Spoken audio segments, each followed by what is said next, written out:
नमस्कार, PTC news देख रहे सभी दर्शकों का स्वागत। मैं हुआ आपके साथ अतुल वर्मा, लेकर हाजिर हूं प्रदेश की तमाम खबरों का हाल। बुलेटिन की शुरुआत करेंगे, लेकिन सबसे पहले एक नजर हेडलाइंस पर।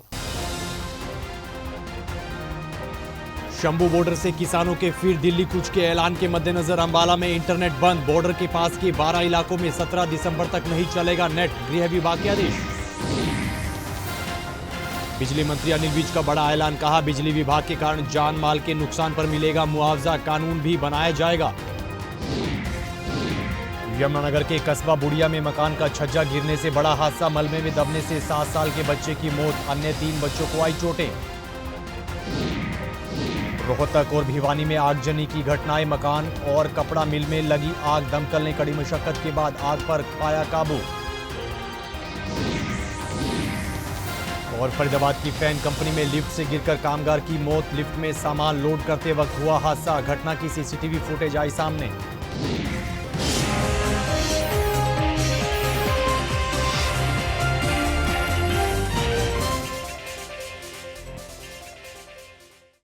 चलिए बुलेटिन की शुरुआत करेंगे बड़ी खबर के साथ। शंभू बॉर्डर से आज एक बार फिर से दिल्ली कूच के किसानों के ऐलान के मद्देनजर इंटरनेट सेवाएं बंद कर दी गई हैं। जानकारी के मुताबिक हरियाणा के गृह विभाग की ओर से नोटिफिकेशन जारी किया गया है और शंभू बॉर्डर के आसपास के कुछ गांवों समेत 12 इलाकों में इंटरनेट सेवाएं बंद कर दी गई हैं।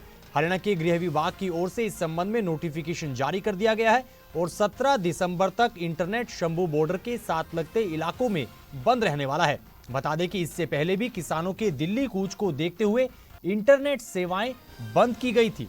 जानकारी के मुताबिक आज किसानों की ओर से एक बार फिर दिल्ली कूच का ऐलान किया गया है। शंभू बॉर्डर से आज किसानों का जत्था एक बार फिर से दिल्ली कूच का प्रयास करेगा, जिसको मद्देनजर रखते हुए इंटरनेट सेवाएं फिर से बंद कर दी गई हैं।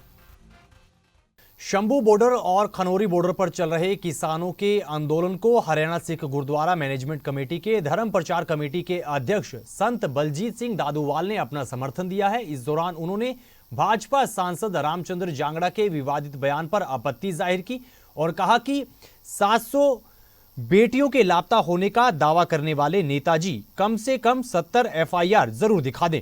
उन्होंने कहा कि ऐसे दुष्प्रचार करने से सिर्फ माहौल बिगड़ता है। दादूवाल हरियाणा सिख गुरुद्वारा मैनेजमेंट कमेटी के मुख्य कार्यालय के शिलान्यास के मौके पर पहुंचे थे। देखो, मैं समझदा कि ਇਹੋ ਜੀ ਗੱਲਬਾਤ ਜਿਹੜੀ ਆ ਉਹ ਨਹੀਂ ਕੋਈ ਵੀ ਕਿਸੇ ਪਾਰਟੀ ਦਾ ਆਗੂ ਨੂੰ ਨਹੀਂ ਕਰਨਾ ਚਾਹੀਦਾ। ਮੈਂ ਕਹਿੰਦਾ ਜੇ 700 ਬੇਟੀਆਂ ਗਾਇਬ ਹੋਈਆਂ ਨੇ ਤਾਂ ਤੁਸੀਂ 700 ਛੱਡੋ, ਮੈਨੂੰ 70 ਐਫਆਈਆਰਾਂ ਵੀ ਦੇ ਦਿਓ। 700 ਇੱਕ ਜ਼ੀਰੋ ਲਾ ਲਿਓ, ਹੋਰ 70 ਐਫਆਈਆਰਾਂ ਕਿਤੇ ਦਰਜ ਹੋਈਆਂ ਹੋਣ ਕਿ ਸਾਡੀਆਂ 700 ਬੇਟੀਆਂ ਜਿਹੜੀਆਂ ਗੁੰਮ ਹੋਈਆਂ, ਸਾਡੀ ਬੇਟੀ ਨਹੀਂ ਮਿਲੀ। ਇਹ ਤਾਂ ਧੀਆਂ ਭੈਣਾਂ ਸਗੋਂ ਬੇਟੀਆਂ ਦੀਆਂ ਅਸੀਂ ਜਿਹੜੀਆਂ ਇੰਟਰਵਿਊ ਸੁਣੀਆਂ ਸੀ, ਉਹਨਾਂ ਦੀਆਂ ਸਟੇਟਮੈਂਟਾਂ ਸੁਣੀਆਂ ਕਿ ਸਾਨੂੰ ਐਸਾ ਮਾਹੌਲ ਮਿਲ ਰਿਹਾ ਜਿਵੇਂ ਸ਼ੇਰੇ ਪੰਜਾਬ ਮਹਾਰਾਜਾ ਰਣਜੀਤ ਸਿੰਘ ਦੇ ਰਾਜ ਦਾ ਮਾਹੌਲ ਸੀ, ਵੀ ਸਭ ਦੀ ਇੱਜ਼ਤ ਮਹਿਸੂਸ ਸੀ, ਸਭ ਦਾ ਧਰਮ ਮਹਿਸੂਸ ਸੀਗਾ ਕਿ ਜਦੋਂ ਦੇ ਸਿੱਖ ਇੱਥੇ ਆਏ ਬੈਠੇ ਆ, ਕਿਸਾਨ ਆਏ ਬੈਠੇ ਆ, ਕਿਸੇ ਤਰ੍ਹਾਂ ਦੇ ਨਾਲ ਇਸ ਤਰ੍ਹਾਂ ਦਾ ਹੈਪਨ ਨਹੀਂ ਹੋਇਆ। ਮੰਗਾਂ ਮੰਨਣੀਆਂ ਨਾ ਮੰਨਣੀਆਂ ਵੱਖਰੀ ਗੱਲ। ਔਰ ਮੈਂ ਸਮਝਦਾ ਕਿ ਪਾਰਟੀ ਨੂੰ ਵੀ ਚਾਹੀਦਾ ਕਿ ਜੇ ਕਿਸੇ ਵੀ ਪਾਰਟੀ ਦਾ ਕੋਈ ਅਹੁਦੇਦਾਰ ਇਸ ਤਰ੍ਹਾਂ ਦੀ ਸਟੇਟਮੈਂਟ ਦਿੰਦਾ ਤਾਂ ਉਸ ਪਾਰਟੀ ਨੂੰ ਵੀ ਉਹਦਾ ਜਿਹੜਾ ਹੈਗਾ ਉਹ ਸੰਗਿਆਨ ਲੈਣਾ ਚਾਹੀਦਾ ਵਾ, ਨੋਟਿਸ ਲੈਣਾ ਚਾਹੀਦਾ ਕਿ ਜਿਹੜੀ ਬਿਨਾਂ ਤੱਥਾਂ ਤੋਂ ਸਟੇਟਮੈਂਟ ਆ, ਕਿਸੇ ਵੀ ਪਾर्टी ਦੇ आगू ਨੂੰ ਕਿਸੇ ਦੇ भी प्रथाएं ਜਿਹੜੀ ਆ ਉਹ स्टेटमेंट जारी नहीं करनी चाहिए। अगली खबर यमुनानगर से है। यमुनानगर के कस्बा बुढ़िया में एक मकान का छज्जा अचानक गिरने से बड़ा हादसा हुआ है। यहां पर मकान का छज्जा गिरने से मलबे में 4 बच्चे दब गए, जिसमें एक बच्चे की मौके पर ही मौत हो गई, जबकि 3 अन्य बच्चों को चोटें आई हैं, जिन्हें प्राथमिक इलाज दिया गया है। बताया जा रहा है कि ये हादसे में जान गंवाने वाला बच्चा अपने नाना नानी के पास आया था। वहीं हादसे के बाद से पूरा परिवार और इलाका सदमे में है। सर जी, मेरे पड़ोस में एक कच्ची छत थी, वहाँ पर जाकत खेल रहे थे, 4 लड़के थे ये, तो इनको खेलते खेलते इनके ऊपर वो ये लटके ना जिसके ऊपर, ये इनके ऊपर गिर गई वो, तो 3 बच्चों को तो चोट आई और एक की ऑन द स्पॉट डेथ हो गई। क्या क्या नाम था बच्चों का? नाम एक का सुफियान था, एक का नोइस और एक का उस्मान। क्या भाई? सुबहान। डेथ किसकी हुई? डेथ मन्नू पड़ो, वो तो दोता है जी वहाँ का बूढ़िया का, उसकी डेथ हो गई। हमें पता चला कि वहाँ पर एक फकीर मोहल्ले में कोई मकान के जो छज्जे के नीचे गिर के 4 लड़कों के चोट लगी है। हम मौके पर गए तो वहाँ पता चला कि एक लड़के अमान की डेथ हो चुकी है और 3 लड़के हैं जो सिविल हॉस्पिटल में एडमिट हैं, उनके काफ़ी चोटें हैं। वो मकान काफ़ी पुराना था। तो कितनी उम्र होगी अंदाजा इनके बच्चों की? सभी बच्चों की तकरीबन 7-8 साल से बच्चे हैं, 7-7 8 साल। खबर रोहतक से है। रोहतक के प्रताप चौक कैंपस में 3 मंजिला मकान में भीषण आग लगने का मामला सामने आया है। जानकारी के मुताबिक आग लगने की वजह शॉर्ट सर्किट बताया जा रहा है। वहीं घर में रखे सिलेंडर में धमाका हुआ और आग भड़क गई। इधर आग लगने की सूचना तुरंत दमकल विभाग को दी गई, जिसके बाद घटनास्थल पर पहुंचे दमकल कर्मियों ने कड़ी मशक्कत करते हुए आग पर काबू पाया। दमकल कर्मी ने बताया कि हादसे में कोई भी जानी नुकसान नहीं हुआ है। लगभग 7:30 बजे के आसपास सूचना मिली कि जो प्रताप चौक रोहतक है वहाँ पे एक घर के अंदर आगजनी की घटना हुई है। तो हमारी तरफ से प्रशासन अलर्ट था और तुरंत हमारी जो फायर ब्रिगेड है, फायर टेंडर है और जो फॉर्म टेंडर है वो हमारे इस स्थल की तरफ विजिट किया था। इसके अलावा हमारे जो रेवेन्यू के ऑफिसर्स हैं, तहसीलदार हैं, मैं स्वयं और पुलिस के जो ऑफिशियल्स हैं वो यहाँ पहुँच गए थे। तो अभी तक के प्राथमिक जांच में क्या सामने आया है? क्या सिलेंडर फटने की? जो फैमिली मेंबर्स ने बताया, उन्होंने बताया कि शॉर्ट सर्किट हुआ है और उसके बाद उसमें कुछ सिलेंडर्स रखे हुए थे, उन सिलेंडर्स के अंदर ब्लास्ट हुआ है।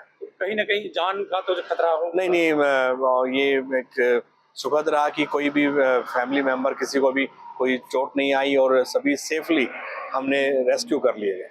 कितनी गाड़ियां पहुंची?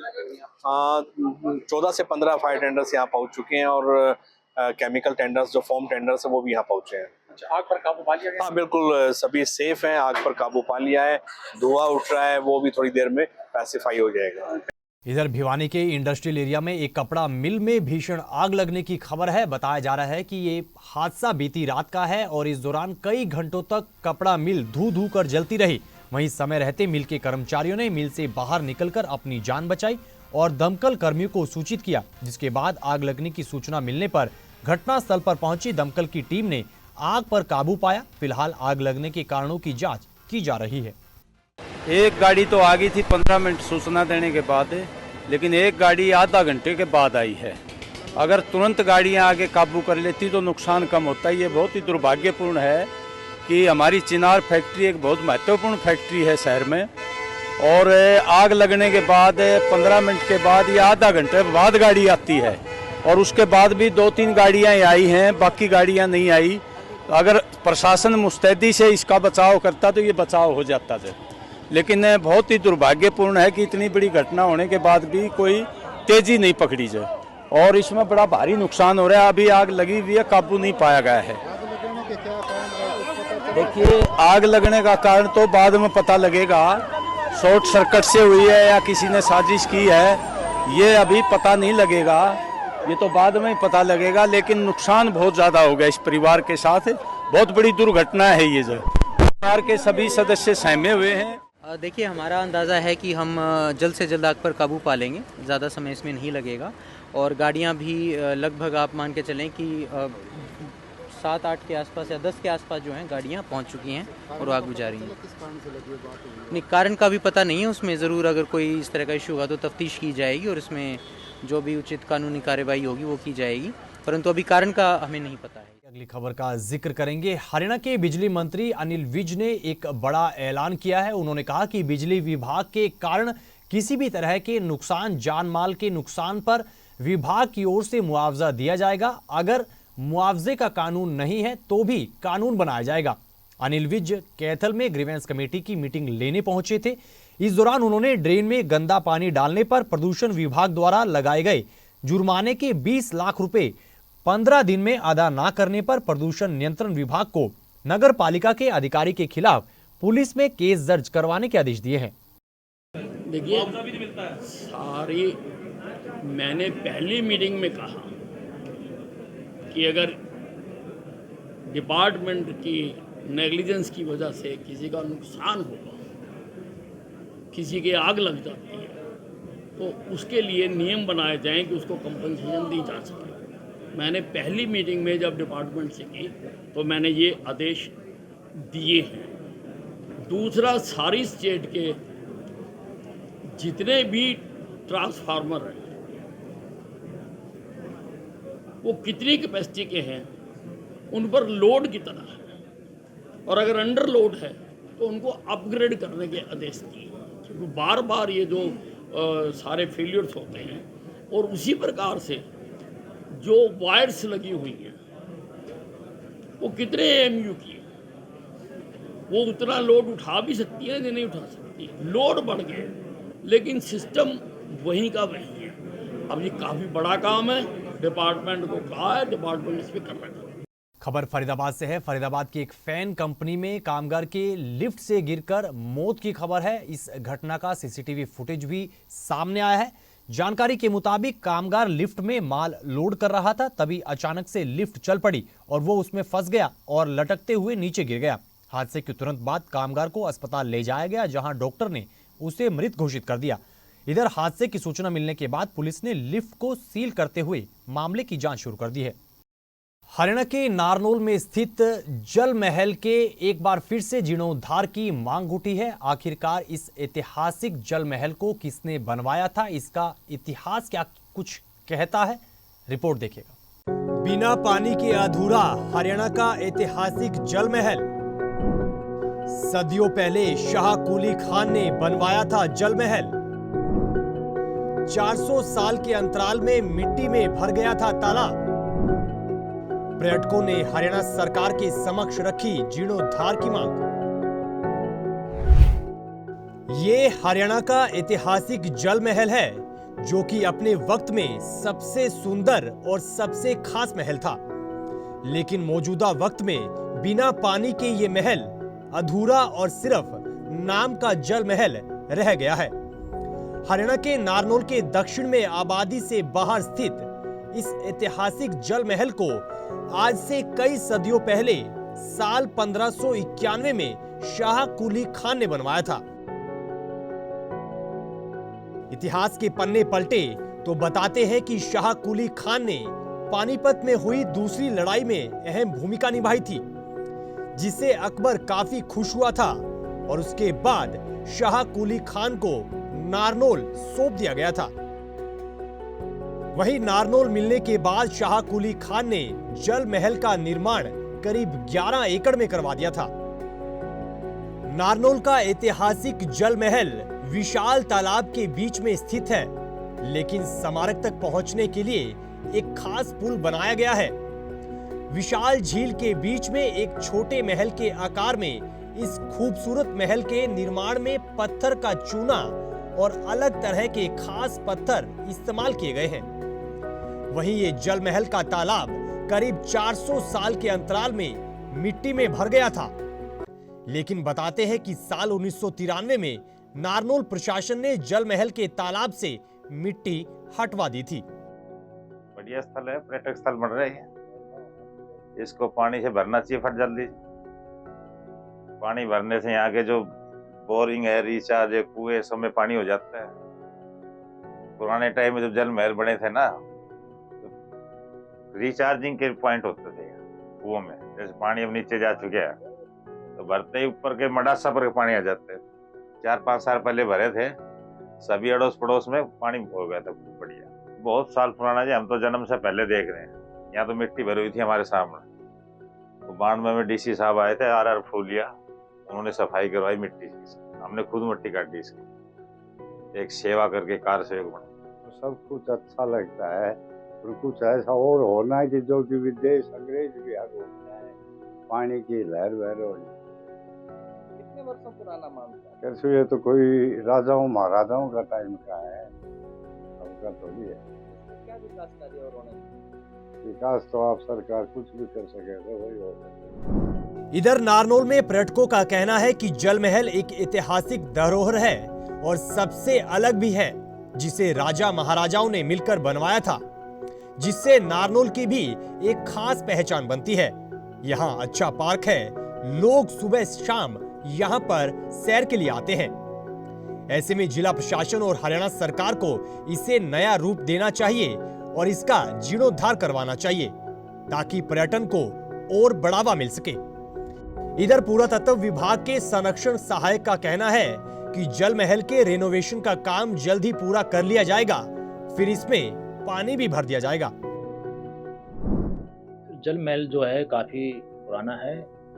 यह लगभग 400 साल से ऊपर ही पुराना है और 1590 ईस्वी में साकुली खान ने बनवाया था। सर जल महल के अंदर जैसे अभी काफ़ी समस्याएं, जैसे टॉयलेट बाथरूम वगैरह नहीं था, वाटर कूलर जैसे पीने के पानी के लिए वो भी नहीं था, लाइटिंग वाइटिंग काफ़ी परेशानी था।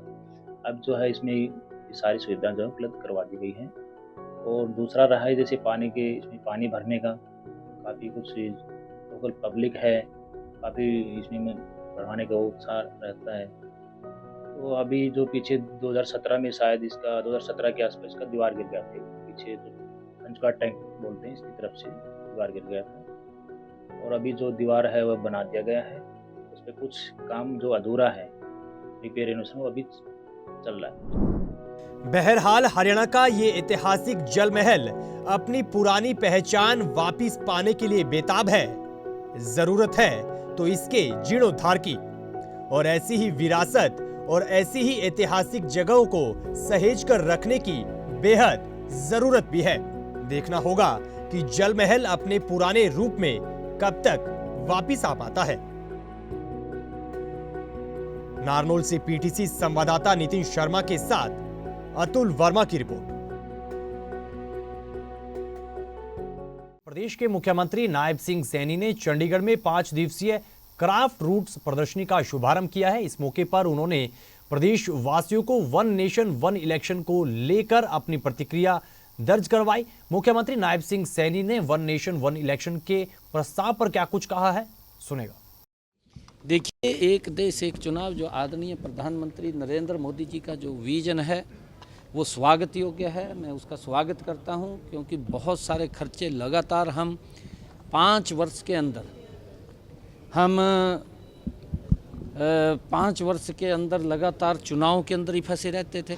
कभी पंचायत का चुनाव है, कभी नगरपालिका का चुनाव है, कभी विधानसभा का चुनाव है, कभी लोकसभा का चुनाव है। इन्हीं चुनाव के अंदर हम लगे रहते थे। पैसा बहुत ज़्यादा खर्च होता था, और पैसा तो खर्च होता था, परंतु पैसे के साथ साथ ज़्यादा समय का भी वेस्टेज होता था। हम विकास उस गति से नहीं कर पाते थे जिस गति से देश के अंदर हम विकास करना चाहते हैं। तो इस खबर के साथ फिलहाल इस बुलेटिन में इतना ही, लेकिन पीटीसी न्यूज़ पर खबरों का सिलसिला बदस्तूर जारी है। आप बने रहिए पीटीसी न्यूज़ के साथ। फिलहाल के लिए दीजिए इजाज़त। नमस्कार।